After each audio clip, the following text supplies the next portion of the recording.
Hello everyone and welcome to another free tutorial. Today I want to talk about one of the famous patterns again. This pattern called head and shoulder. Um, so we are going to talking about head and shoulder pattern. Um, Let me first just draw some line for you so you understand what we're going to talk and what we are going to look for. Head and shoulder is happening when uh, we are in a trendy market. For example, here, first I'm going to talk about head and shoulder, then I'm going to talk about reverse head and shoulder. So on uptrend, the price goes up, then goes down. So this is the first shoulder, which we call it left shoulder. Then again, buyers push the price up, and price goes down again to the support level, which we call this line here neckline. And then we go up and price goes back down.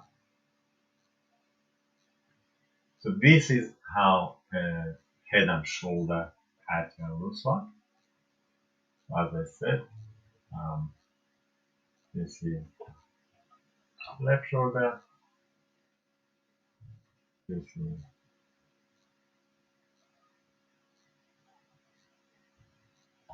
right, and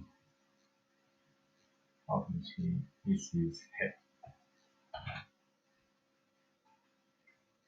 And the line also, if I add the line,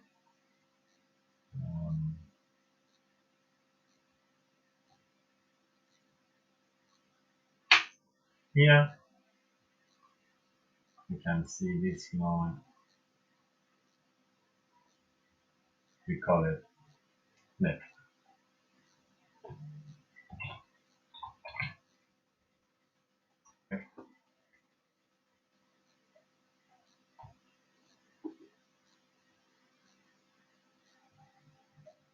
Yeah.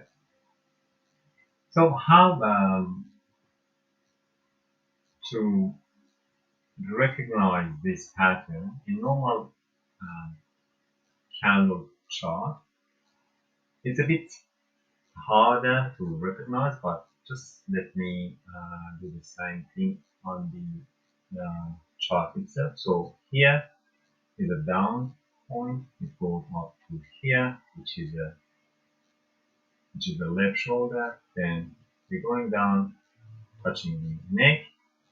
We have a head here, and from here we go to test the neckline again.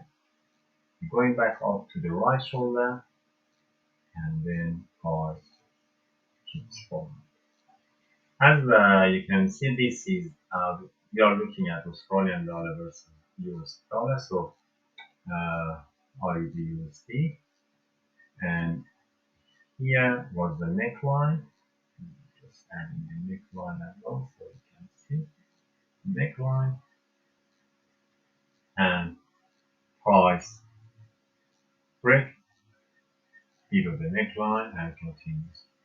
How to set up the take profit or stop loss? There are some different methods to do that. So the first one will be the same high from the neck to the head.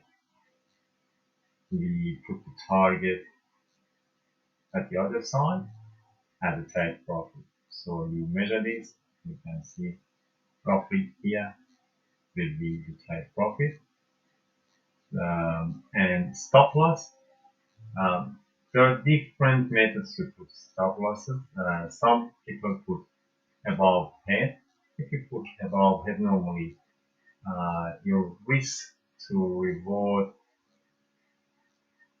goes high because it's too far away from the neckline anyway, especially if you are working on daily charts like me, then you know this distance is too much. So um, I prefer putting that above the right shoulder, just above right shoulder somewhere here will be stop loss.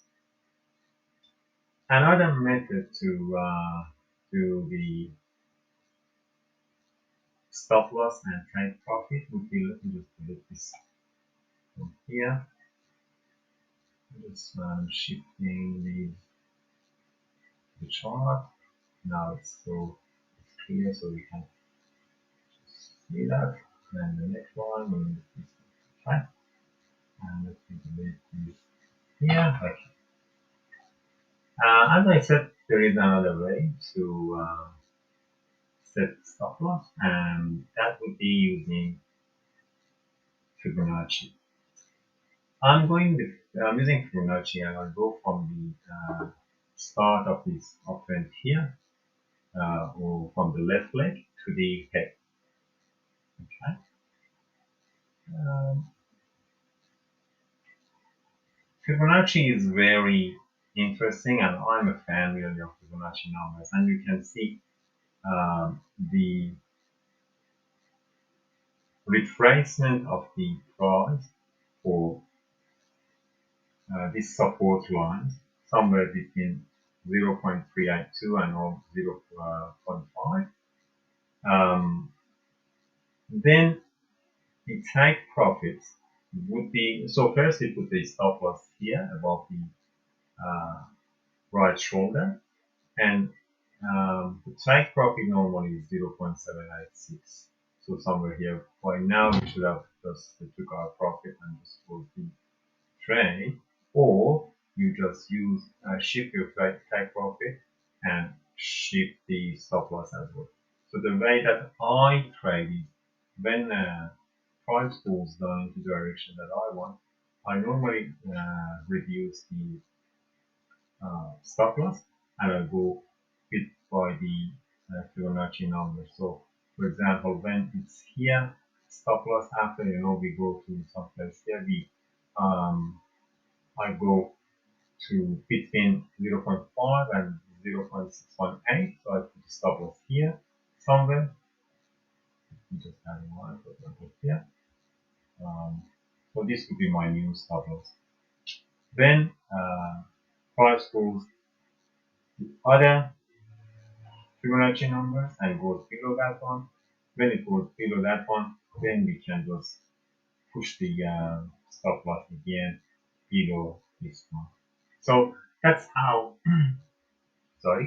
how you can just stay in the trade and move your stop losses. But anyway, that depends on your strategy and how much time you want to spend in front of the computer. If you want to set it and let it go, the best way is just if you're using the Fibonacci, just put the 0.786 as your take profit and put somewhere around above this right shoulder as your stop loss and let it go. And yeah, obviously you should observe your trade just in case, that depending on your strategy.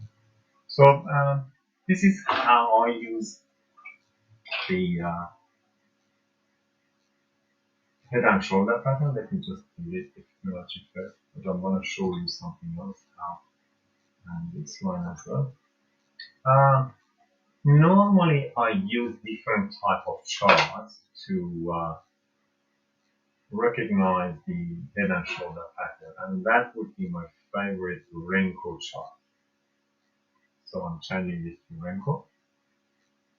I'm going to zoom a bit here. As you can see, the wrinkle chart is different. I have some videos about the wrinkle chart. You know, the wrinkle will remove some of the noise from the market and makes it very easy for you guys to recognize the patterns. So here, for example, you can see that these two blocks have the same low levels. So even you can push this a bit higher here, and you can see we have a very nice support line here shaping, and our neckline is a straight line here, which I like to do. The noises are just deleted from the market. Okay, so this was the head and shoulder, and as you can see, it's still going. The other one is the reverse head and shoulder. So let me just open another chart. We go to, we may be able to find some if we look here as well. But just because I looked before, I'm gonna go to Dow Jones. So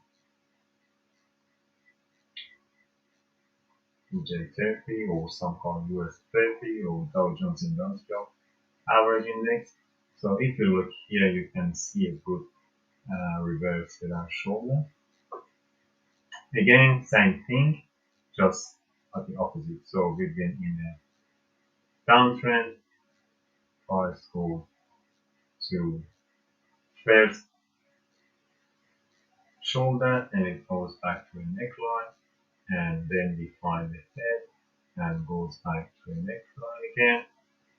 Then we have another shoulder and price keeps rising.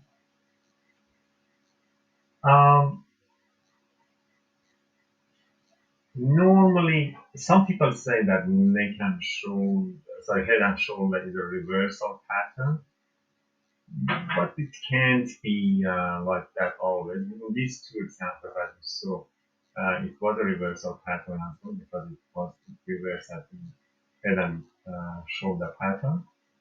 And same thing again, you know how to choose the stop loss and take profit. If you go with the same distance again, you're gonna get reach to that point anyway. So it's very nice, it's working. But let me just prove something here. For example, imagine an uptrend. If you go to the first shoulder, then neckline, head, neckline, right shoulder. Sometimes you go towards the 0.6 or whatever Fibonacci number, or somewhere here. Then again, price goes up. In those situations, still you can use the head and shoulder pattern, but it wasn't really a reversal pattern. So, and you should be careful about those ones. That's why I'm saying it's good if you just shift your stop losses below your opening position. For example, here below the neckline, which is the your support level.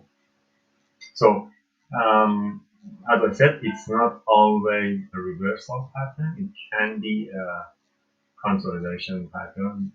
Just happens. It shows temporary reversal, and depending on the momentum in the market, it can rise again. But anyway, in both ways, even if it's a reversal, that's perfect, and you can just stay in the market for a long time. For example, here, then you can even go up to here, which is a very good risk to reward number here. And if not, if something like this happens, then again you didn't lose anything. You still can take some profit from this market. Yeah, that was all about the head and shoulder pattern. I hope you can use it, and yeah, back onto nice Australian dollar versus US dollar. I hope you can use this pattern in your trading and earn as much as money that you want. But just be careful. Never trust any indicator or any pattern 100%. Always set stop loss and take profit, and because sometimes just market doing crazy things, and day by day when you get more experience in trading, you will act more carefully, and don't listen to people that say, oh, I'm going with leverage 400 and I'm doing this and doing that. Just do whatever that suits your strategy and suits your uh, risk attitude. Um, yeah, this is the end of today's tutorial. I hope you learned something. Have a nice day.